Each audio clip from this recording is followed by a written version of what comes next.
Welcome to the Capital News. I am your host, Alex Karitis. Today is Tuesday, February 16th, 2021. Thank you so much for joining me. Title of today's podcast, Inflation Announced. This is not a question. It has been announced. Now, of course, we've been discussing this for a couple years, that it is already here. It has been here for quite a while, regardless of what the quote-unquote official government statistics are, despite what the Federal Reserve and associates might claim on a near daily basis now, that it's virtually non-existent, that it's not something that we need to concern ourselves with. And even if it's something that we do need to concern ourselves with, well, it's not going to be for a while, because they've come up with some crackpot theory that, inflation can be symmetrical. Because the past few years, according to them, there was no inflation. They have an inflation target of 2%, so it never hit 2%. It was at 0.5%, 0.8%, whatever BS number they gave us. It was below 2% is all you need to understand for their cockamamie economic theory on this. So they're saying because it's symmetrical, we can now, if inflation runs hot, 2.5%, 3%, 3.5%, we don't know what the magical number is going to be, and we don't know the duration either. So we don't know the number, and we don't know the duration as to how long the Fed is willing to tolerate a higher print on the inflation figure. And that assumes they're willing to acknowledge it, because we've already seen Jay Powell, the chair of the Federal Reserve, come out last week and say, well, yeah, we have an official unemployment rate at 6.3%, but that's a bunch of hogwash, basically. The real unemployment rate, he says, is closer to 10%. And he's not even close on that, because when you look at the initial jobless claims report that we go through every single week, we have 20 plus million Americans still claiming some form of unemployment insurance. 20 million. That gives us a de facto unemployment rate closer to 14% at this juncture.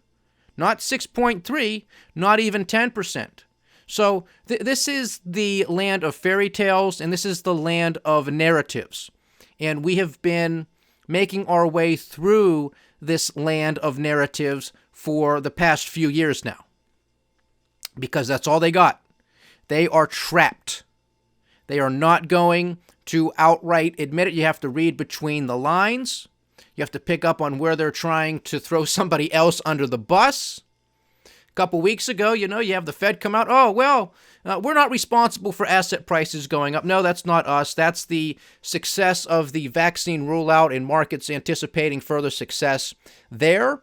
And because the markets are also anticipating further fiscal stimulus, if you will, coming from the U.S. government. And of course, that was the BS narrative we heard yesterday with all of these markets rallying around the globe, because they are anticipating another $2 trillion of spending from the U.S. government. Of course, Uncle Sam doesn't have the money, not even close.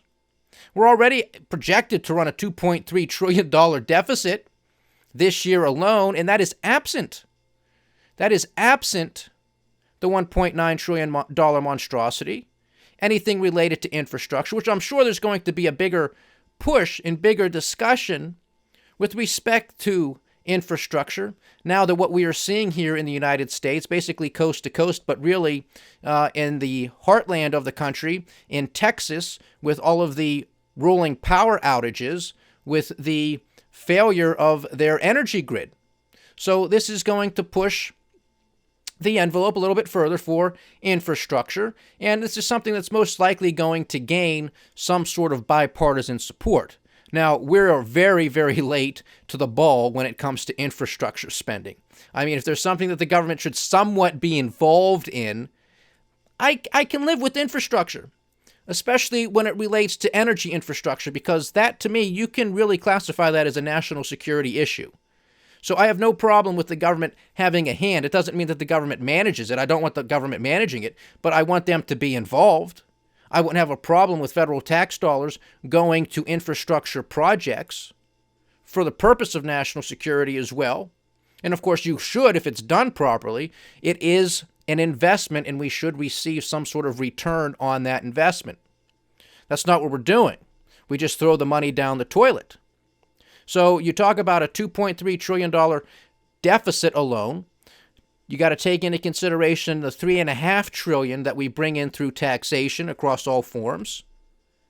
You're spending over $5 trillion. And as I've been stating here for the past couple of podcasts, and I'm going to repeat it again, you could build coast-to-coast infrastructure, first class, infrastructure that the world's never seen before, top notch, by some of the best engineers in the world, because we have them, with good equipment, with good materials that would last generations.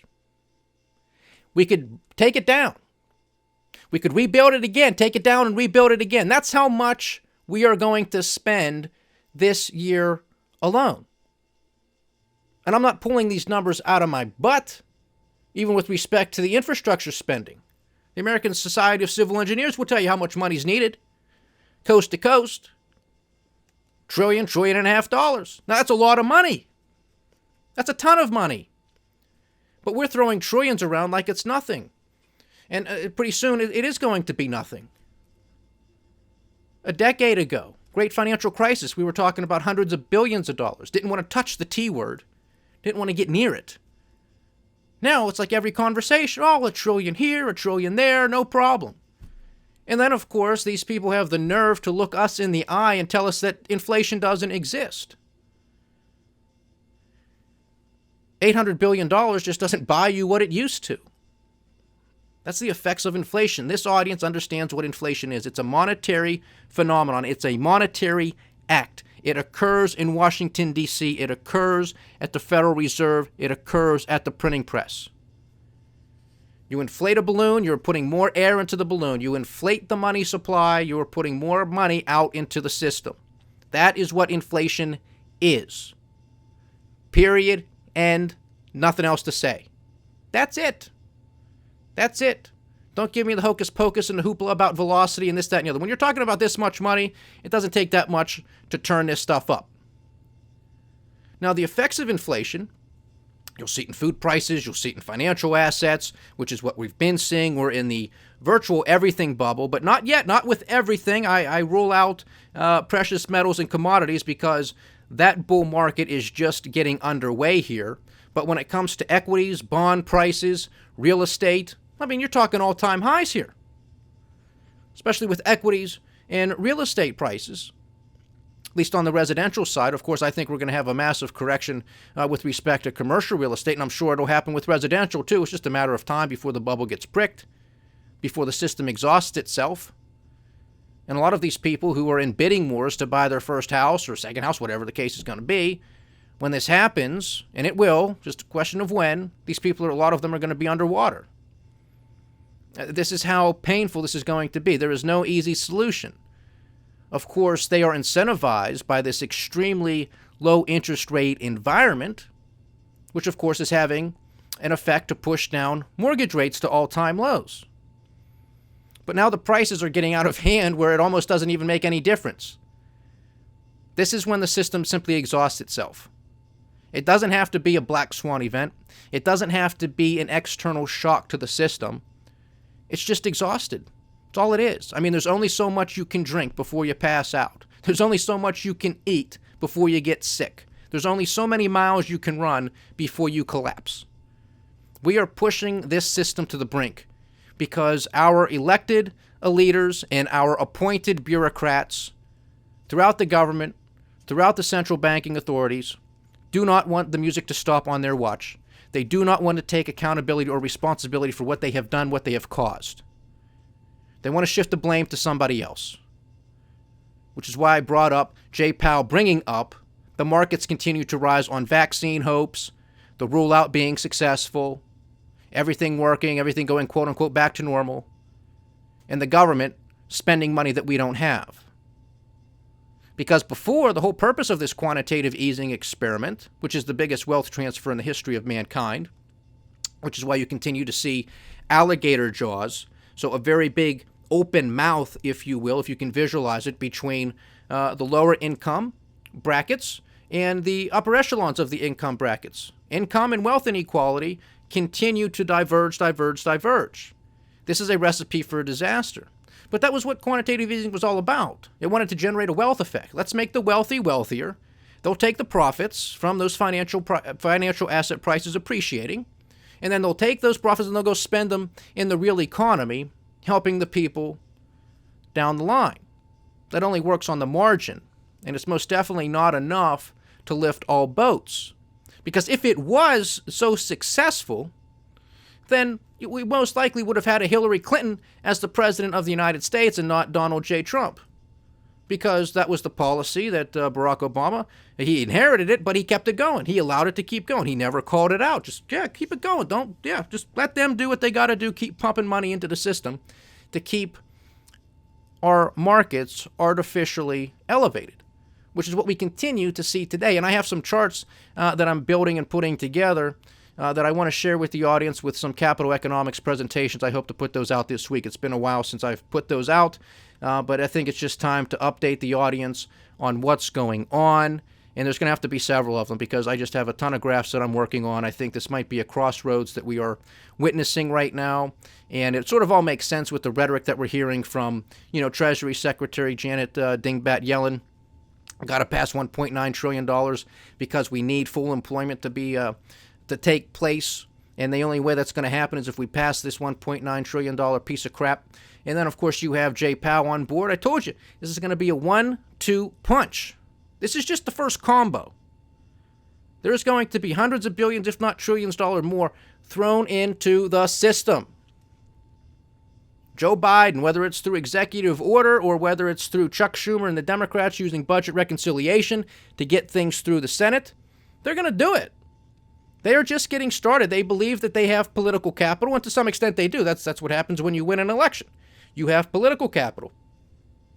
Even if they should spend $1.9 trillion, you would think that used it all up. Oh no, these people don't care. They don't care about you. This is just the appetizer. What about the Green New Deal? What about health care? What about infrastructure? What about anything else they're going to go after? Just getting started. But the interesting thing that came out today, and these are probably just the first of several announcements that we're most likely going to witness over the next coming days, weeks, and months ahead. But we had Kraft Foods, Kraft Heinz, and we had ConAgra come out and say, well, with commodity prices increasing, it's likely that our prices to our consumers are going to go up. Oh, gee, you think? Do you think that's what's going to happen? Because, folks, there's only a few options that companies can do when these costs start going up, when their costs start going up. They can eat it, so that means their margins are going to get squeezed. Or what they would have to do is get a lot leaner, and the quickest way to get leaner is to lay more people off. So that's probably not the best solution, but it is an option. Then you have a hybrid. They can eat some of the cost increase, and they can pass some of the rest of it onto the consumer, or they can just pass all of it onto the consumer and say, you're just going to have to eat these prices. This is what happened with the tariffs when we had the trade war and everything else that was going on a couple years ago. And this is real stuff. This was not China writing us a check. At the time, I worked with an industrial distribution outfit. They were receiving emails and letters from their vendors, from manufacturers saying, look, tariffs are coming. Our prices are going up. There's no ifs, ands, or buts about it. And we're not eating it, so we're passing it on to you. So it's no longer their problem. It's now the company I was with. Now they have to make a decision. Do we eat the costs, or do we pass it on to our end users, our customers?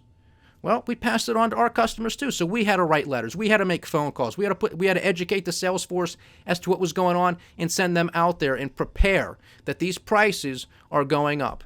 We don't want them to go up. We don't want to do this to you, but this is what's happening. This is the effect of government getting involved and managing the economy. Other people will say that inflation is once you see the price increases. No, that's the effect of inflation. Some people will try to separate things out. They'll say, well, it's energy inflation, or it's food inflation, or it's something that they might say demand pull inflation, or cost push inflation. It's all a bunch of nonsense. It's just something that people use to try to sound intelligent and to try to justify why things are going up. They're going up because we have an out-of-control government and central bank. Ditto for the world over. This is what happens. I tell you about graphs that are vertical. They shoot straight up. Wait till I show you these graphs via Capital Economics presentations. Never seen this type of action before. And it's because they know they're trapped. This is all they have left. We're out of ammo. They just have to hope that their narrative is good enough for the markets to keep buying and buying and buying, especially with respect to the stock market. Because when we get to market performance and we look at the bond market, not so good. Not so good. The Treasury market might smell a rat. It's unbelievable, folks. Here's another little clip here. Let me bring this up real quick. Something that's a mix of currency depreciation, rising commodity prices, and coronavirus disruptions saw food inflation, of course, this is what they call it, food inflation, right? Soar 14% last year in Latin America's largest economy, that would be Brazil, the biggest increase in nearly 2 decades. The headline figure masks hikes in staples such as a 76% jump in rice or a doubling of soy oil prices. Other developing countries from Turkey to Nigeria also recorded double-digit jumps in, again, they call it food inflation. Major wheat and corn exporters such as Russia or Argentina have introduced curbs or taxes to preserve domestic stockpiles, exacerbating pressures elsewhere. United Nations data showed food prices hit 6-year highs in January after rising for 8 consecutive months. So there you have it. And it's interesting that they bring up Turkey and Nigeria, even Brazil for that matter, and Russia and Argentina. I like this little clip here because this is what I have been talking about for 2 years. You think these countries aren't going to see massive protests and riots and attempted coups? I don't know if there'll be military coups or there's going to be coups by the people to overthrow these governments and these regimes. I mean, this is what's going to happen. We talked about Russia a week or two ago with what's going on over there. We talk about Turkey and the crackpot inflation that they got running high in their country. Brazil is always just wrought with political corruption, as is Nigeria. We brought up Nigeria a couple of weeks ago when we were talking about the International Monetary Fund's World Economic Outlook, and we said, Africa's largest economy, biggest population, and a young demographic. Okay? Now, those should be some good tailwinds. All right? But the problem is there's a lot of corruption, and we have to deal with all of this inflation. And according to the IMF's projections of GDP growth with respect to Nigeria, it's anemic. I mean, compared to some of these other countries that are taking off, or expected to take off, is a recipe for disaster because you got a lot of young people entering the workforce looking to begin their lives, start families, start their careers, etc., and they're not going to have opportunities to do it. Plus, all of their costs are going to go through the roof just to survive. What do you think is going to happen? This is just common sense. Revolutions are fought on empty stomachs. Period. People are fed up. They are sick and tired of being sick and tired. And again, it disgusts me when I hear people, quote-unquote experts and other economists and financial analysts out there who say, well, inflation doesn't exist. I mean, why were all of these people protesting? I always have to bring this back. Why were all of these people protesting? It wasn't because the cost of living is so affordable. It's because it's so unaffordable. So unaffordable. And we can push some of our inflationary effects around the globe. And inflation is an international man of mystery. Has a passport that can get him into any country, go anywhere at once. And that's what we witness. That's what we're witnessing. And it's only getting worse. Fed balance sheet at an all-time high of $7.44 trillion. Before the great financial crisis, we were at 800 and some odd billion. 800 and some odd billion to 7.44 trillion in a span of 12 years. And we ain't seen nothing yet. Once they start passing all this crap one after the next, it's going to have to be financed by the Federal Reserve. No other idiots. I mean, you can't. I mean, if you would have to be an idiot to finance it. So the Fed's going to do it. The Federal Reserve's going to do it. It's unbelievable. It's just a circular loop. They know it's over. And then we have the former ECB president, Mario Draghi, who we spoke about a week and a half ago, perhaps forming a government in Italy. Well, he did, and he's going to be the next Italian premier, the prime minister. I believe he's going to be making remarks tomorrow before the Italian government. It's a central banker's world. We're just living in it. We're just the lucky ones who get to live in it. Dollar index is at 90.77, gaining 0.33% right now. Bitcoin is trading at $50,735 a coin, breaching that psychological 50,000 mark. The question is, does it continue higher, or is there some sort of correction? Time will tell. The euro to the dollar is at $1.21. The British pound is at $1.39, etc., etc. No other major movements to announce right now. Overnight futures trading for the U.S. exchanges are all relatively flat, a mixed day during the day's session. Japanese cash trade closed, giving back 0.5%. A mixed bag across the pond in Europe, nothing major. And the Australian exchange giving back about 0.5% as well. The big gainers on the day with respect to some share price movement was with ExxonMobil gaining 3%, Goldman Sachs up 1.8%, JP Morgan gaining 2.4%. It's typical. You see that when you have some sort of rush into the energy space, which of course a lot of that is off of the shutdowns across the country with respect to various refineries and production and all of the other havoc that's going across the country, unfortunately.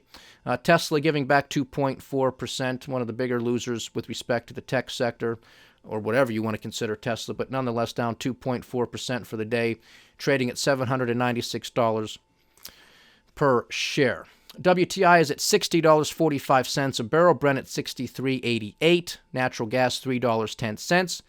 Gold did not have a good day today, back below $1,800 an ounce at $1,790 per ounce. Silver hanging on $27.21. And to round it out, Uncle Sam's 10-year junk note, 1.31. 1.31. Have not been here since a year ago, February. Okay? Now, a year ago, February, this was going down. This was 1.3%, but the trend was going down because there was a flight to safety. COVID-19's here. Everybody's going to die. Get out of risk assets. Get into the safety of bonds and notes in the treasuries. Okay? So you bid up the price of the bonds or the note, whatever you're talking about. Inverse relationship to its yield. You bid up the price, down goes the yield. That's what we witnessed. Now we're witnessing the opposite. We're seeing a sell-off across treasuries, and we're seeing a lift to yields, especially at the 10-year and the 30-year duration. Okay, the 30-year is back at 2%, also not seen since last year. So what is the treasury market? What is the broader bond market starting to price in? Is it economic growth? I don't think so.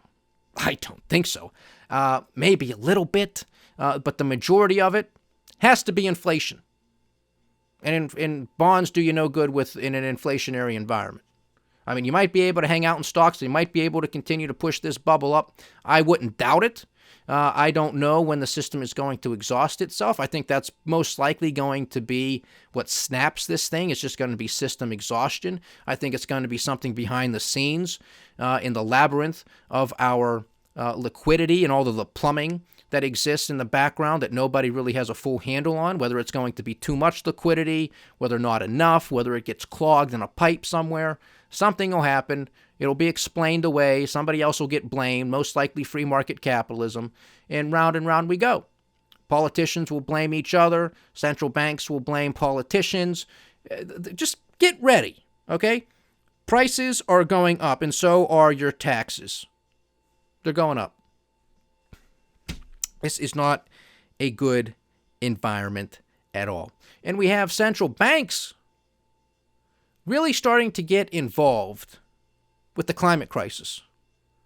The ECB is, or I think it already has, created a division within the bank to deal with the climate crisis or the climate change, whatever they want to call it. I told you to be on the lookout for this when the Prime Minister of New Zealand came out a few months ago. And once they said, oh, we got COVID-19 under control, she was the darling of the powers that be. Now, let's say the next crisis is the climate crisis. I said, watch out. Here it comes. And now you have one central bank after the next starting to speak up about the climate. What are these people going to do? They can't handle banking. How are they going to handle the climate? We're supposed to believe these people. These are supposed to be our leaders.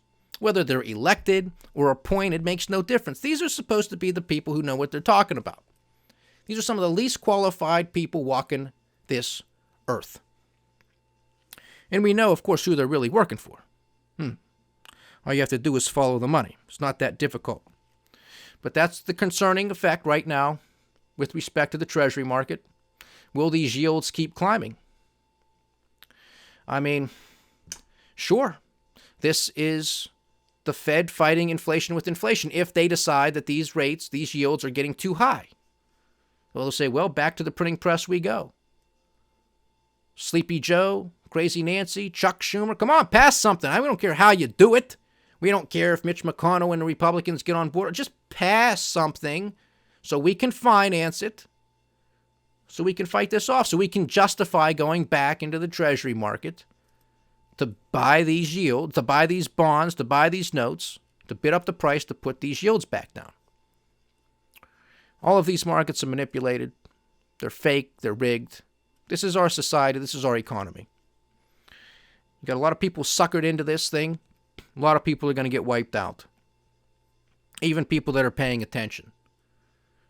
Even people that think they're positioned well, including myself. I mean, we could all get wiped out because this is like the Hoover Dam breaking. It's just going to give way. It's just going to give way.